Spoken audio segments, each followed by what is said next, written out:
अस्सलाम वालेकुम students, welcome to my channel Waqas Educare academy. Students, हम लोग मैथ D1 अपडेटेड एडिशन की एक्सरसाइज 5B सोल्व कर रहे हैं और आज की इस वीडियो में हम इसके एडवांस लेवल का लास्ट क्वेश्चन जो कि 13 क्वेश्चन है, हम इसको सोल्व करेंगे।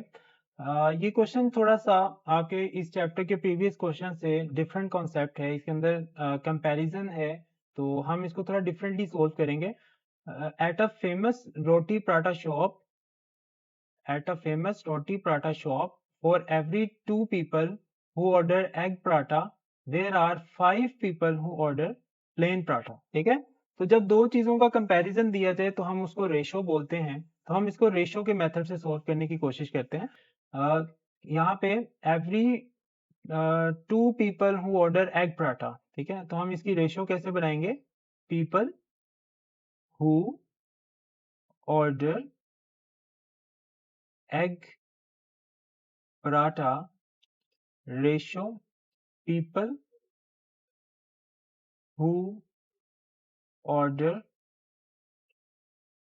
प्लेन पराठा।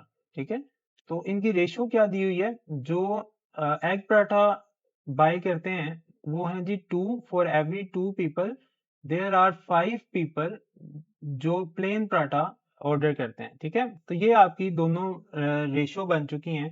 तो इस रेशो को यूज करते हुए हम अपने अगले पार्ट्स ए बी और सी सॉल्व करेंगे। इस रेशो को आपने माइंड में रखना है। अब हम पार्ट ए पे आते हैं। कहा जा रहा है if A people order egg paratha, how many people order plain paratha. ठीक है, पार्ट ए में आप देखें यहाँ पर एक डायरेक्ट रिलेशन बन रहा है। अगर हम एक क्वांटिटी को इंक्रीज करें तो दूसरी भी इंक्रीज हो जाए। अगर यहाँ पे मैं क्या करता हूँ, एग पराठा वाले लोग 4 कर दूं, यानी डबल कर दिए, तो यहाँ भी डबल हो जाएंगे। That will be 5 2s are 10। ठीक है, तो एक चीज इंक्रीज हो रही हो दूसरी भी इंक्रीज हो जाए, तो ऐसे रिलेशन को हम कहते हैं डायरेक्ट रिलेशन। तो इसको हम सोल्व करने के लिए क्या करेंगे? पार्ट ए में आपको कहा है if A people order egg paratha. ठीक है, एग पराठा वाली रेशो में हम ए लिख देते हैं और then how many people order plain paratha. जिन लोगों ने प्लेन पराठा ऑर्डर करना है उनको हम कह देते हैं एक्स। ठीक है, जो चीज हमने फाइंड करनी है उसको हम एक्स कह देते हैं। तो अब यहाँ पर सिंपल इसको हम सोल्व कैसे करते हैं? आपने इन दोनों को आपस में क्रॉस मल्टीप्लाई करना होता है, दोनों रेशोज ऊपर नीचे लिख के। तो ये आ जाएगा 2x और दरमियान में इक्वल साइन आता है और then a into 5 will be 5a। Okay, तो x हम फाइंड कर रहे हैं, बेसिकली अननाउन हमारा x है जो कि people who order plain paratha हमने x लिया हुआ है। तो x इक्वल आ जाएगा 2x के साथ मल्टीप्लाई हो रहा है तो दूसरी साइड पे जाके डिवाइड हो जाएगा। तो ये बच्चों हमारे पास पार्ट ए का आंसर आ गया है। 5/2a पीपल वो होंगे जो हमारे पास प्लेन पराठा ऑर्डर करेंगे और यही हमने फाइंड करना था। ठीक है, ओके। अब इसी कॉन्सेप्ट को यूज करते हुए हम पार्ट बी की तरफ चलते हैं। पार्ट बी में कहा है if B people order plain paratha. ठीक है, हम अपनी रेशियो अगेन लिख लेते हैं 2:5। ठीक है, 2 किसकी थी? जो एग पराठा खाते हैं, और दूसरी 5 किसकी थी? जो प्लेन पराठा खाते हैं। ठीक है, तो अब यहाँ पर हमें क्या कहा है? If B people order plain paratha, तो प्लेन पराठा इस बार आपको बी पीपल दिए हैं।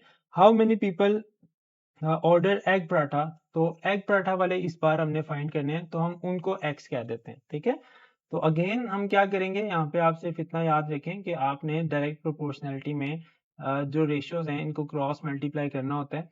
ये आ जाएगा 2 into B, it will be 2b, और 5 इंटू एक्स आ जाएगा 5x। ठीक है, अब चूंकि हम x की वैल्यू फाइंड कर रहे हैं तो x इधर ही रहेगा, 5 राइट साइड पे जाके डिवाइड हो जाएगा, तो ये आ जाएगा 2/5b। ठीक है, तो ये हमारा पार्ट बी का आंसर आ गया। नेक्स्ट हम चलते हैं पार्ट सी पे। पार्ट सी में थोड़ा सा डिफरेंट है। किस तरह से? If there are a total of C people in the shop. ठीक है, तो टोटल हमारे पास कितने हो जाएंगे? टोटल पीपल यहाँ पे हम लिख लेते हैं, टोटल है स्टार्ट में जो रेशियो के अकॉर्डिंग हमारे टोटल बनते हैं। 2 पीपल ऐसे थे जो एग पराठा पसंद करते हैं, और जो 5 लोग ऐसे थे, 5 लोग जो प्लेन पराठा यूज करते हैं। तो 2 + 5 = 7, तो टोटल हो गए 7।